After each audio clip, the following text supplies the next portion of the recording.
Choice Hotels get you more of what you value. Comfort Inn, it's calling your name. Save on the stay.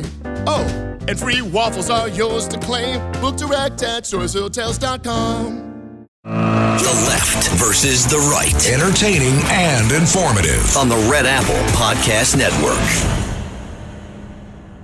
Well, 2 earthquakes this week. Two earthquakes in Venezuela by itself. One magnitude 7.1, the other magnitude 7.7, 6 minutes after the first earthquake. And there is tremendous loss of life, damage to buildings, and destruction of services. And our country, along with others, are sending as many people as they can to save those who still might be limited by the results of the earthquake, and also to try to help them get back on their feet. On a less serious but certainly interesting situation, there's an earthquake right here in New York City when the 3 Democratic congressional sitting representatives were wiped out. 1, 2, 3, like a 1-2-3 inning. And Jake and I are baseball fans, so we talk about stuff like that. And the result is that Zoran Mamdani has a big victory, which he can take credit for. And one of the congressional representatives that won actually said that what we're aiming for is the destruction of the Western civilization. Just that. Nothing Just big. that. Yeah, Just nothing destroy else. the Western civilization. And, maybe that's her now. She doesn't like what I have to say around here. But the reality is that this was quite a change. And Jake, I'm just asking you to weigh in as much as you can, because I don't remember at all a primary like the one we just saw 4 days ago on Tuesday, and also what it's going to mean to a lot of different people and policies. All of that needs to be worked out, hopefully in starting very soon. Well, the last thing we needed in America is more far fringe candidates and elected leaders, both on the left or the right. We didn't need the kinds of people, for example, in the Republican Party who are fomenting anti-Semitism and crazy isolationism. I strongly believe there's fewer of those kinds of people in the Republican Party than there are in the Democratic Party, but either way, there's too many of them for any side. And now we've got these far, far leftist people. Now, there are some Republicans, some of my fellow conservatives, who are quietly celebrating these results, Governor, because they love this as a national branding opportunity. So they may have lost these elections here in New York, which were going to go to Democrats anyway. They weren't going to pick up any seats in these districts, let's face it.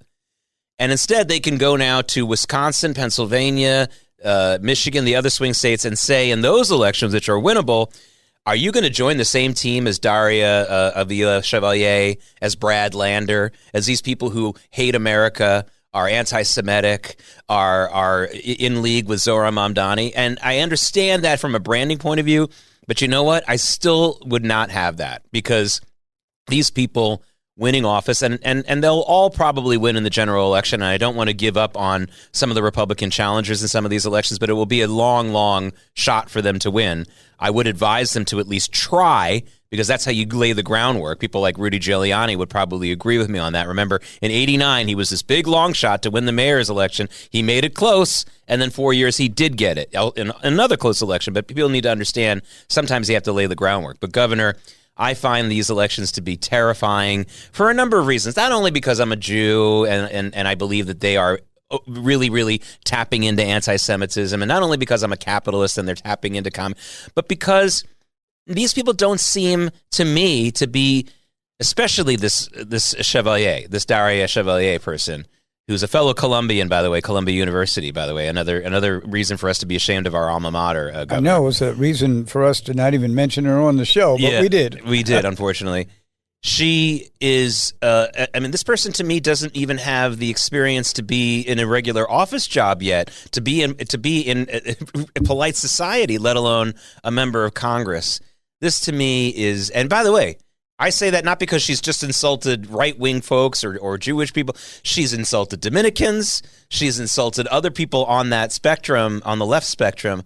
So to me, this is not a good sign. And it's another sign of how, because of the way we district our congressional districts, which is a big controversy here in America going forward, all you need to do is get a few 10,000, a handful of thousands of people to show up on primary day, and you can be a member of the U.S. Congress. There are 750,000 people in that district that Chevalier won. And she is going to go to Congress because on Tuesday night, she got 32,700 votes. Not even 5% of the population is sending her to be their leader. To me, there is no upside to this. All the Republican marketing that they'll be able to get out of this aside, to me, there's no upside to this. Now, just to follow up on what you were saying, the primaries were in June this year, which they had been back in the 60s and 70s, that kind of thing. Then they pushed it back to September because they wanted the primary to be closer to the general election, so you didn't have this period of inactivity, where somebody won the primary. Now they're either going to defend themselves in the general election, or they're going to have an opponent from the other party. So what really was kind of amazing is some of the people who ran in the primaries had no idea what's going on anywhere. And finally, Ms. Chevalier had to apologize for what she said about President Biden. And she did it in such she said the words, but she winked, disingenuous. Disingenuous. And what's also kind of interesting is some of the people who got beaten would be considered pretty left. Yeah. Adriano Espaillat is no MAGA conservative. He's not even a moderate Democrat. He's not. This is someone who boasts about how he was an undocumented immigrant. By the way, but that's an important point to put out there, because I think we're also doing too much of a favor to the Zoran Mamdanis and Daria Chevaliers to talk about it being mostly about ideology. Yes, they are communists, and they are in some ways, but the reason why was Espaillat targeted, and the reason was because Espaillat didn't initially endorse Zoran Mamdani. There were other districts. Mamdani, by the way, didn't make an endorsement in the 12th district race. That was the one where Nadler had stepped down, and there was a crowded field there. There was no endorsement there, interestingly enough, because there was no candidate there who didn't endorse him in time. Espaillat did eventually endorse Mamdani, but only after the primary against Andrew Cuomo. So this is a power grab, and this is a taking advantage and some of it was very personal. Yeah. But the first thing you mentioned is so important to me. Having primaries, especially in blue cities, where the primaries are basically the whole thing, because all the blue cities are one party's cities.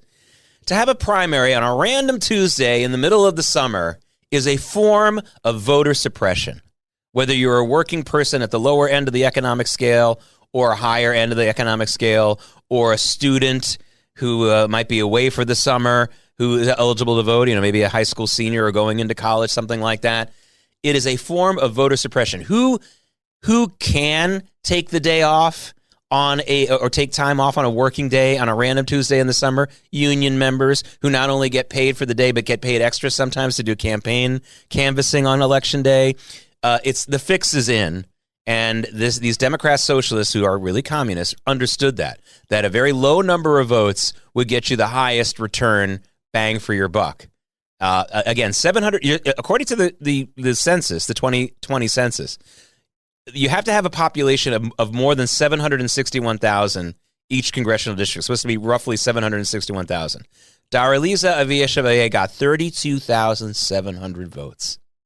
I mean, this is just a ridiculously low number of people, the few ruling the many, and very scary. Do you think it's possible that now that the die has been cast and you've seen the damage that a relatively few group of people were able to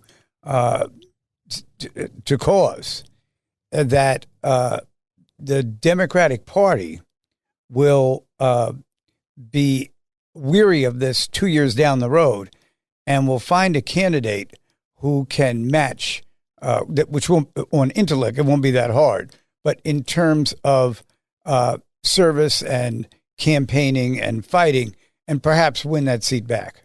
I think they're too conflicted to know what to do right now. It's almost like they're in a drag race and they know their car is completely out of control, but they're not willing to bail out because they think this car might be out of control and it might crash against the wall, but at least we'll win the race. Right. And I think that they're in that very difficult position right now. And by the way, this is very similar to the way that the party, especially these radical parts of the party, are dealing with anti-Semitism. They know that anti-Semitism could get them in trouble down the road, especially in general elections or national elections. But they'll do it now. But for now, especially in a primary, I mean, there's a very low ceiling on anti-Semitism and how much it's going to get you as a candidate, but that's low enough, but it's still high enough to get you those handful of votes in a primary. You know, if you come out with an anti-Semitic message, it will attract just the kind of thugs and activists who will come out for you, but it'll be too small for you to carry over the top for a full general election in a big state or a national election. But 32,700 votes, yeah, that's good. That's good enough. And to me, that's, again, remember, Adolf Hitler and the Nazis only won 33% of the vote in the or something like that, very small percentage of the vote in the 1933 election that catapulted them to power. It was March of 1933. Right. So, you know, this is the same thing. Now, I'm not exonerating the other 67% of Germans who voted for other parties. There was too much compliance after that Nazi victory. But this is crazy. You know, we really need to, and by the way, this is on the shoulders of a lot of people, not just the establishment Democrats who may have been too lazy or may have not done their job well enough and in some ways may have deserved it, but it's on the shoulders of voters and parents and school teachers. Why aren't we getting more political responsibility? Of course, when I say school teachers, you know, they seem to only know about partisan indoctrination. How about just limiting it to you should vote? How much is limiting it to you should learn our system of government? Bill O'Reilly joined us with the Katz & Company Takeover, Sid Rosenberg show on Thursday morning to talk about just the fact that young people don't know our system of government. And you know, Jake, what also was a problem in this primary, and it's the kind of thing that goes on all around the world, just because you're a Democrat doesn't mean that you like other Democrats. And in the 13th district, there was a lot of fighting about resources and how much was going to go to Espaillat and that kind of thing. And I think that contributed to his defeat. So it isn't that everybody is so activist they want to throw out people because they didn't do anything. It's just that a lot of times they don't like who the elected officials are. They're not going to vote for them, and they're sure not going to carry literature for them. Oh, my God, you're telling me they all don't love each other? No. One of my father's favorite scenes, and mine too, in the movie The Candidate, is Robert Redford is at some rally, and the labor leader, who's supposed to be always for the Democrat, is and he's announcing him, and he's saying all these great things about him as Redford's about to speak, and as he shakes Redford's hand, he says to him, "I think you're SH." I think you're complete. You know, and it's a really funny scene. Yeah, I mean, look, power, as you know, power abhors a vacuum. You've heard that term. But also power doesn't, when you're around power and people are jockeying for it, there's not a lot of friendships and there isn't always a lot of unity. And if there is, it's because this person thinks that the other one can help them get more power, not get in the way of their power or share it. You know, I was campaigning. This is back when I first started, like 1988 or something like that. And a reporter wanted to cover the whole day with me just to see what I did and write an article about it. And we're walking down the street, and this guy's going the other way, and he says, "Paterson, I'd never vote for you, you blind son of a..." The reporter looked at me and he said, "You know, Senator, I see your voter profile is going up." At least he recognized you. That's right. When they recognize you enough to yell at you in the street, you're probably doing better than you think. That's for sure. Totally. You know, folks, this is not going to be. I would love for the Democrats, for once, to embrace democracy, and that includes the voters. You know, the voters need to understand that they've got to vote, and they're going to complain about this. Democrats will complain about these victories. when they don't deliver anything, and then it'll be the fact that hardly. And then you ask them, "Did you vote in that primary? Not in the general election. Did you vote in the primary?" And they'll look at you with a blank stare. And now we have candidates winning, as we saw in the 13th, with 5% of the total vote population, of the total population in the district. Whereas I submit that even if the primary were in September, you would have had 2 or 3 times the number of people voting than did in this situation. Yeah, we can't have this kind of low turnout, and it's and I don't think it's all because of apathy or just because it's a summer Tuesday. I think it's also alienation. I have been a big proponent from an academic standpoint of investigating how much alienation of voters suppresses the vote, self-suppresses the vote. It's not just all apathy. There are a lot of people who just don't feel that any of the candidates really speak to them, that it will really matter in their lives. Oh, yeah. When you pass out literature, you get those people, they're out there. Yeah, and I think it's a huge percentage. And I think that percentage of formerly alienated voters coming back into the voting pool were a big reason why Trump won in 2016. There were a lot of older voters who went for him. So don't forget the alienated voters. Well, a lot of older voters and younger voters listen to The Left versus the Right here on WABC. I'm David Paterson, and Chad Novak is here with me. Jake Novak is here with me. Maybe I'm thinking about Chad. Yeah, listen, the hanging Chad. I'm not hanging, though. Not hanging. We have a hanging Chad here at WABC, and I hope he'll forgive me for that remark. But we'll be back right after we have some messages from our sponsors. Join us in just a couple moments. The Left versus the Right on the Red Apple Podcast Network. This episode is brought to you by Google Health. Stop chasing someone else's definition of health. What matters is what's healthy for you. Google Health offers a new kind of coach built with Gemini for effortless tracking, sleep insights, and holistic coaching tailored to you. Visit googlestore.com to learn more and start a new relationship with your health. Requires Google account, Google Health app, internet, and Google Health Premium subscription. Features subject to change. Availability and results vary. Not intended for medical purposes. Works independently of Gemini apps. Check responses for accuracy. The Left versus the Right. Entertaining and informative on the Red Apple Podcast Network. Well, we're back on The Left versus the Right, and breaking news that we have. In fact, it's going to be something that the president was very unhappy about, but I think he's going to be very happy about this.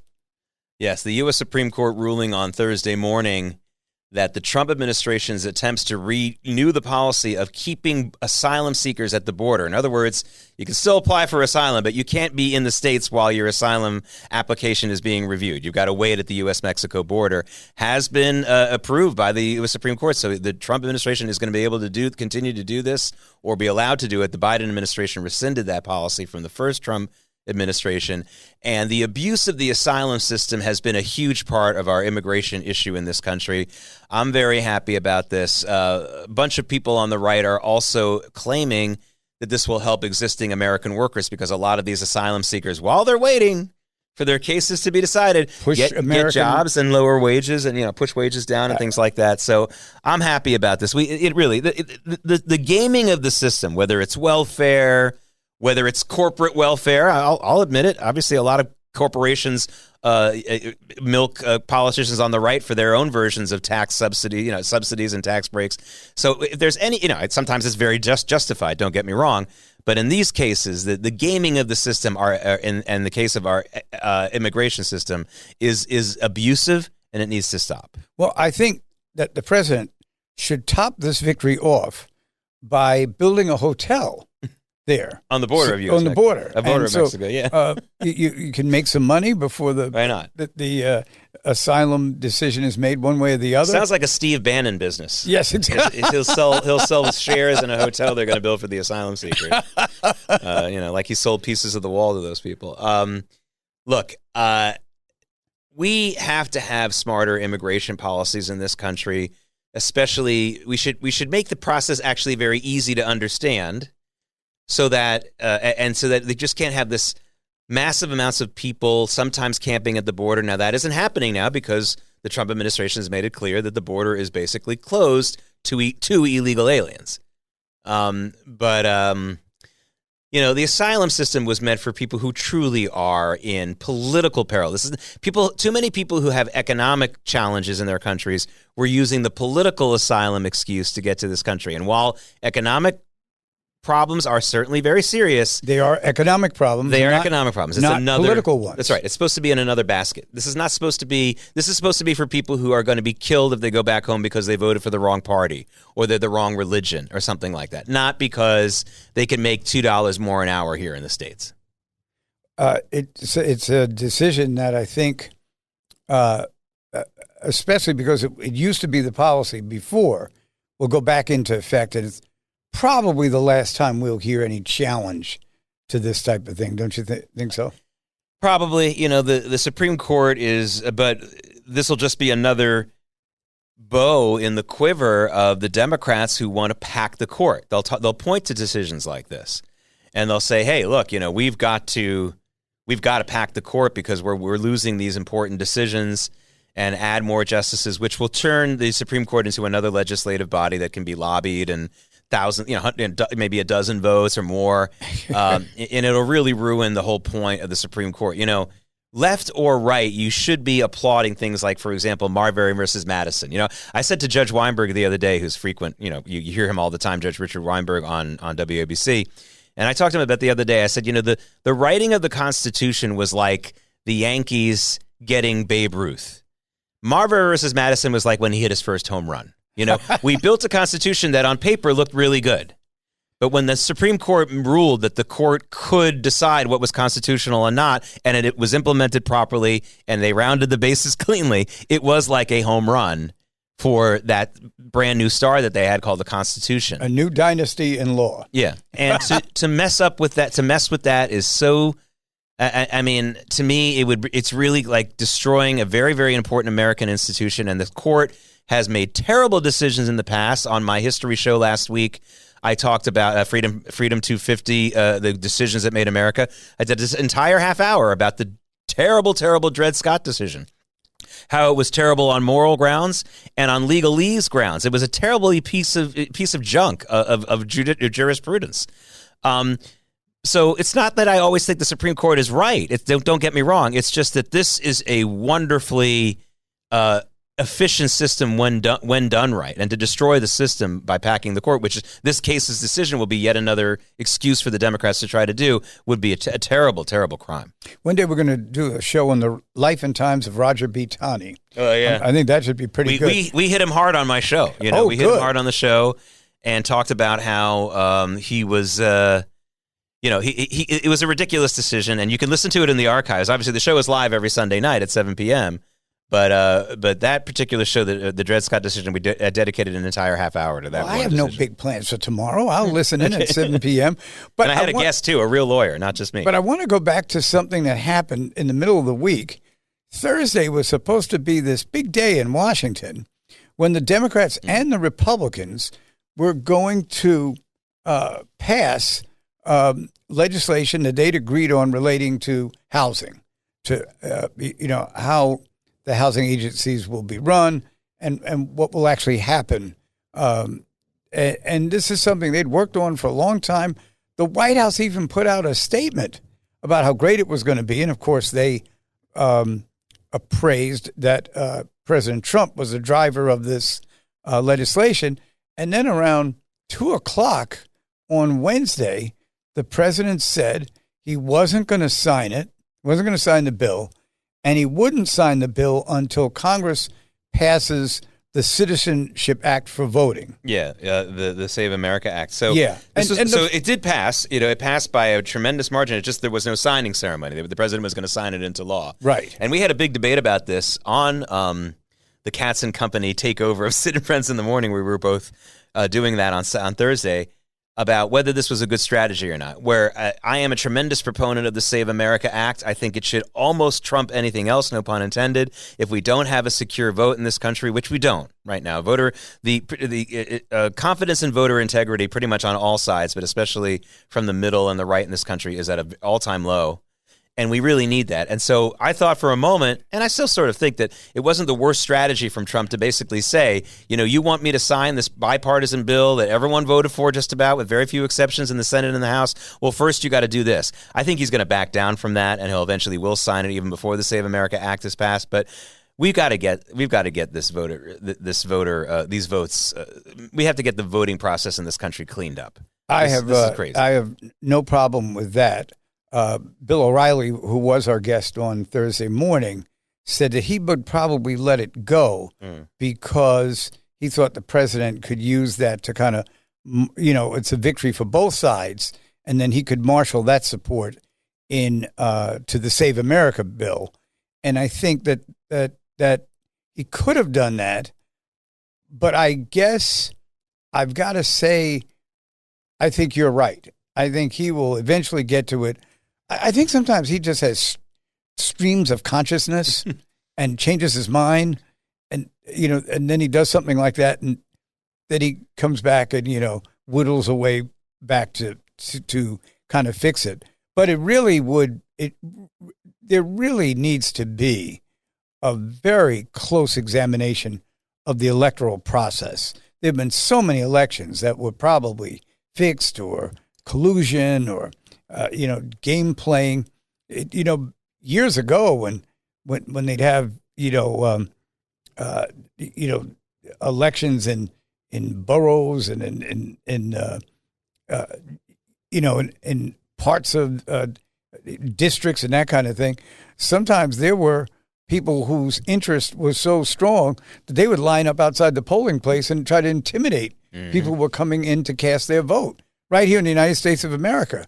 Well, we've gotten rid of that, but what we also have to get rid of now is the technology that exercised the wrong way could totally turn a vote around, and the loser would win. And mail-in ballots are illegitimate, especially in large numbers. They're not secret ballots, which I've discussed previously on this program. Not having a secret ballot is just not legitimate. It's not, and it doesn't matter if the ballot is fraudulent or not. If it's not a secret ballot, it's not legitimate. So that's another problem.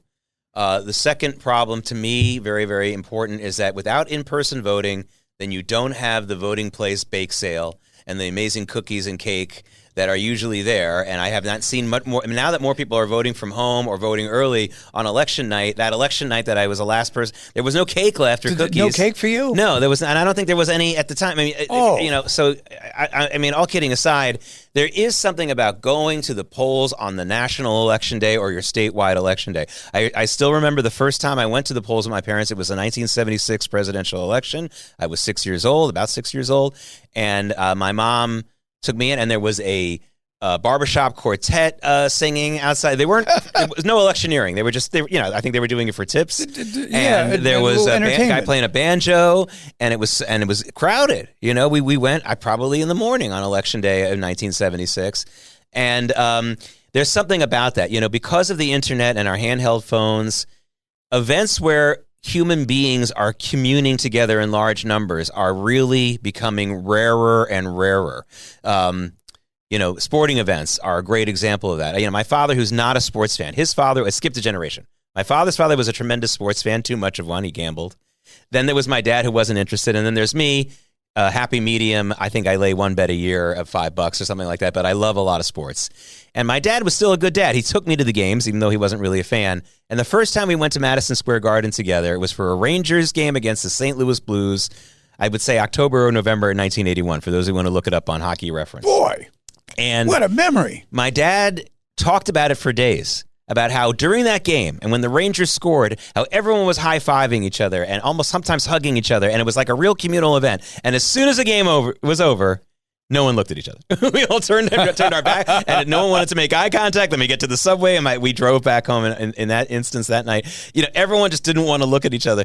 But I like those moments. One of the reasons why I'm still such a huge fan of going to games. I really do like going to games. I like that experience outside of the driving to the Meadowlands, which is the worst experience, I think, in American sports.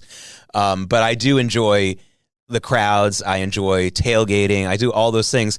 And going out and voting, even though it's not as fun as going to a game, but seeing your neighbors, having an event there, seeing that it's too rare in America now. We're never seeing one another. And another reason why I don't love the mail-in balloting and the in-person voting over a few days before, I think is great to give people more convenience. But I'd cap it at that, Governor. Yeah. I went to a Mets game a couple of weeks ago, and it was 94 degrees. So Thursday afternoon, it was 94 degrees, and there's 6 of us, and we are literally melting right outside. And finally, the guy who brought us there, who I thought I'd love to tell him, why don't we go inside for a while? But I didn't. He got up. He goes, this is too much. Let's go inside. We go inside. There are all these other fans in there who went in there first. And we had more conversations with people we never met in our lives. We talked about sports with people. It was just this unplanned get together of, what seemed like 100 people who almost separately came to this game, but they're all getting into, the conversation. Yeah. The end of it was delayed by someone who recognized me. So then I had to take about 15 pictures. Oh, no. With the other fans. But I actually love doing that. So yeah, this is important in America. So, I mean, listen, I don't think voting necessarily is the most communal activity, although it should be one of those where you get out of the house or out of your apartment and interact with people. And it should be one of those things where I don't want to not be there because then people ask where I was. Yeah. It's kind of like, when I was a senior in college and I was old enough now to go legally drink, and the main bar in the area, the West End bar, which is now called something else, which is a travesty. They need to rename it the West End. It's a famous location. But I knew I was going there a lot because there was one night when I was sick, and the next night I came, and all these people who I didn't know asked me where I was. I was like, who are you? I don't know who you are. But, that just goes to, I was part of the scene, and people sometimes want to be a part of the scene. I didn't have to be this. I wasn't trying to be a celebrity. I just wanted to be a part of what the other, in this case, the kids, the other 21, 22-year-olds were hanging out and talking. And this is a big reason why I think we have so many anxiety issues with younger people in America. There's an anxiety epidemic in America among kids 13 and all the way up to young adults in their early 30s. And a lot of that has to do with the lack of human interaction. Online interaction is not real. It's not as valuable. Right. And I would say the same thing about online voting and mail-in voting. It's not real. You need to. People died literally for your right to vote. The least you can do is get up off your butt, and if you are disabled, have someone help you go and vote in person. And again, I'm totally okay with in-person voting starting a week or so before an election. Not a month earlier, because people sometimes don't know all the issues yet. Not 2 months earlier, and no mail-in ballots, period.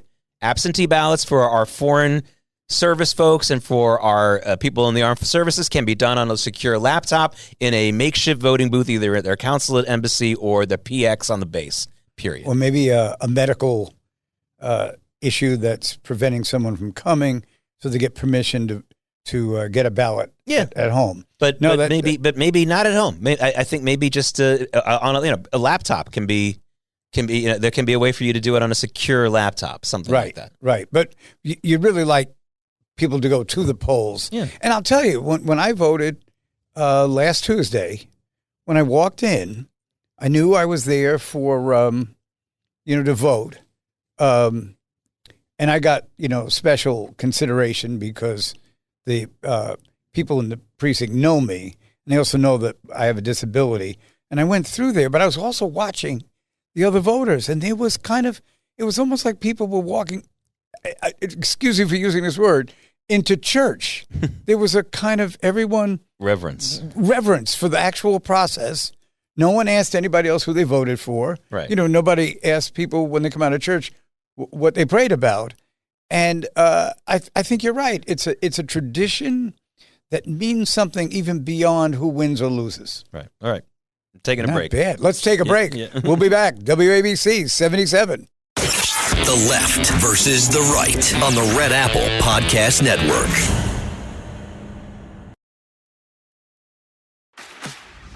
This episode is brought to you by Fox One. Watch all 104 matches of the FIFA World Cup live in 4K for just $19.99 a month with 3 days free.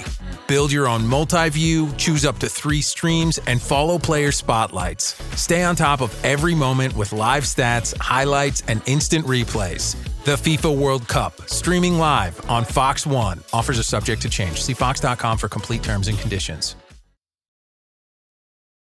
The left versus the right. Entertaining and informative. On the Red Apple Podcast Network. We're back on the left versus the right with Jake Novak and David Paterson. And we've gone about 45 minutes into this show and haven't said one word about the biggest issue people are confronting all around the tri-state area, and that is the World Cup.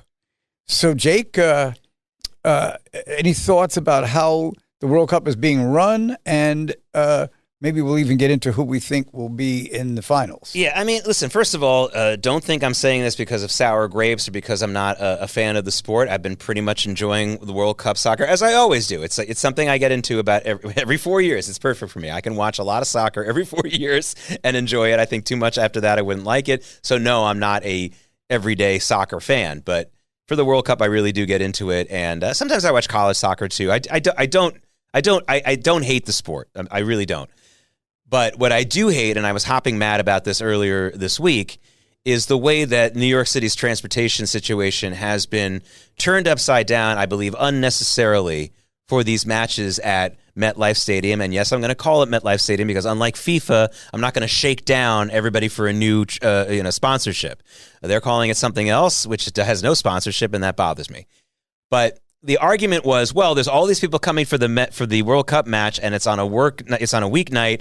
We've got to stop anyone from taking New Jersey Transit unless they're going to the game. So if you worked in the city and you weren't paying attention to whatever news events, news reports, and you came to work in the city that day, you weren't getting home because they were also shutting down a lot of the roads. Now, look, I want the foreign tourists who are coming to this country to be treated well, to really like this country, want to come back. But there are limits. This is still a city where people have to work. There's still a city where there are people who need to get to hospitals and appointments. The Giants and the Jets play Monday night games at home, Thursday night games at home all the time, and they don't shut down all the rest of New Jersey Transit for anyone who isn't going to the game. Yeah, and it's difficult, but it's yeah. Oh, by the way, it's bad. I mean, it's bad. But the people who are coming here to see the World Cup match aren't commuting from like I do, for work. So it's not like for them, it's still not as bad. It wouldn't have been as bad. This is not fair to make this kind of over accommodation for these fans. They'll be fine if they have to take the train with people who aren't going to the game, or it's all fine. And it wasn't, I think, done. This is asking too much of the people in New York. I'm sure there were a lot of people who are working in service jobs who still had to come into work that day from Jersey, and then either had to wait till midnight to get home, or what? Of having to go a different way than you usually do, and then you get stuck on a train that's overcrowded, and for the most part, the New Yorkers, as New Yorkers have always been, they accommodate this. Yeah. Can you imagine Giant fans when they have a Monday night game at the Meadowlands demanding that New Jersey Transit only let the trains go for the game? I mean, they would be laughed out of town, and that's the Giants. The Jets would be even more left out of town. Especially since they're already out of town. Yeah, they're already. So, I mean, this to me is, so it's not about the sport for me. This is not me ganging up on soccer, because as I said earlier, I enjoy World Cup. Actually, to me, Governor, the best way to watch World Cup matches is at an Irish pub with fish and chips and a cold beer with a crowd. Yet again, once again, me espousing doing something with the crowd.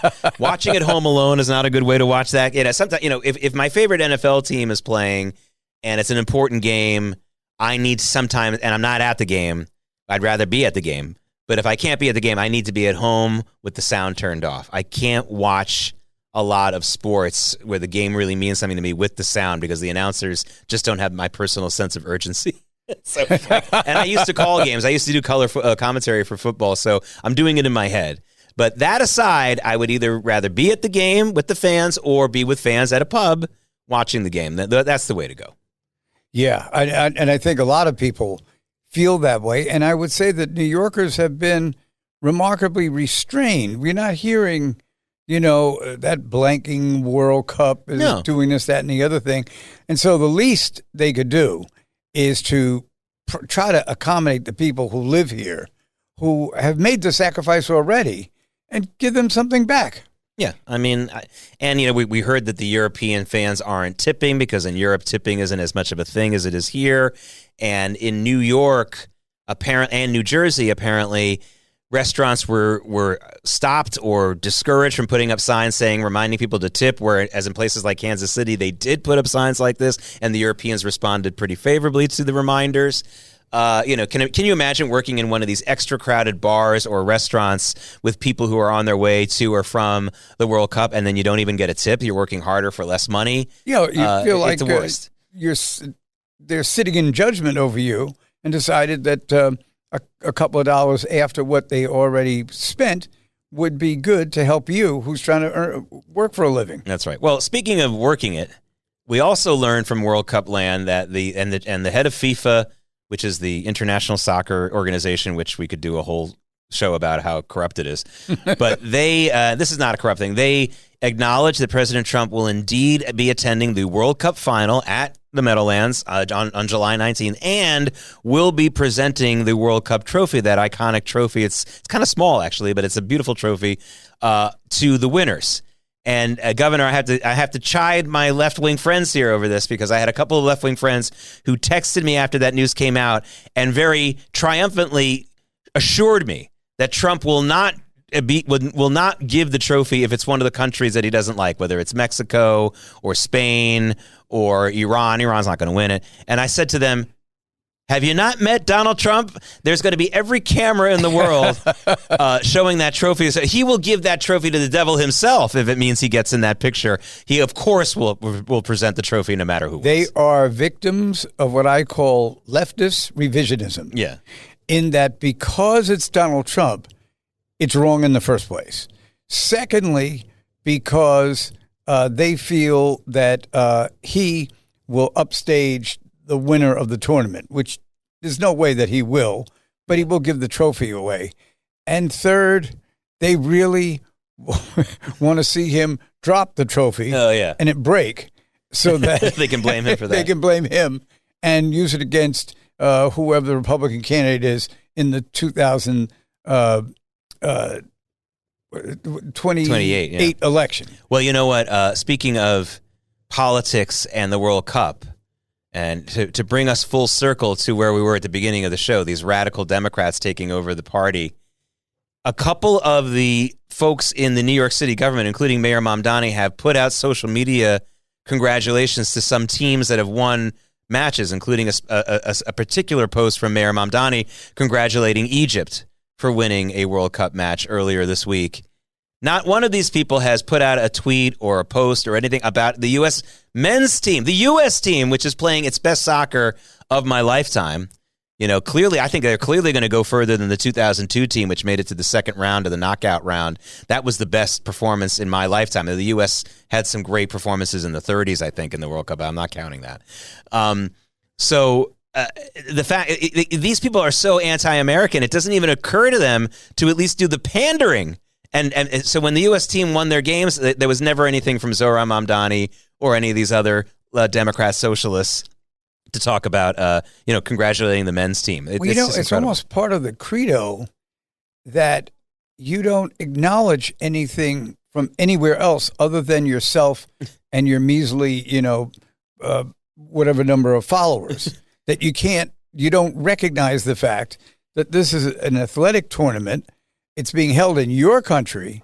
Your countrymen are on the soccer team, and they have outperformed all expectations. And we'll see how that ends up. Are you saying we should be athletic supporters, Governor? I think we should be athletic supporters. Now I've heard it all. I'm stealing an old vaudeville joke. Back when Philadelphia had two teams in baseball, the Phillies and the Athletics, people would say, "Are you a Phillies fan?" You say, "No, I'm an Athletic supporter." But some jokes just come back. You got to wait your turn, and you're ready for them. The World Cup has apparently underperformed as far as hotel bookings are concerned. I think that, on the other hand, everything else I think has been pretty much above what people expected. With my complaints about the transportation inconveniences, which I consider to be very unnecessary and unfair to lower paid workers in New York City. But that aside, I think it's been pretty much a success. It seems like the tourists coming from Europe especially have become enamored of American cuisine. Cardiologists in Europe are about to get much more busy. Yes. I think they've been, and I think the games have been run pretty well. It doesn't seem like we've had tremendous controversies in any of the games. The refereeing seems to be halfway decent. We haven't heard about violence or problems in and outside of the stadiums. I'm sure Not there's at been all, some. really. I'm sure there's been some, but nothing worth really reporting. Yeah. The weather seems to have been cooperating pretty well. So I'm not being a party pooper, and I'd love to see the Summer Olympics. They're coming in 2028. That's going to be exciting in Los Angeles. Los Angeles better get its act together, because clearly the world is willing to come here and enjoy itself. So get your act together, LA. Absolutely. Get rid of the Skid Row. Do something right. Get a better mayor, get a better governor, and do what you can there, because this World Cup has should prove to everyone that we can be great hosts for foreign sports, and it isn't just the United States relying on its immigrant community to support the popularity of this World Cup. I'm seeing a lot of third, fourth, fifth generation Americans enjoying it and at these games too. So having listened to your eloquence in describing the World Cup and how it should be run, your very adroit thinking about citizenship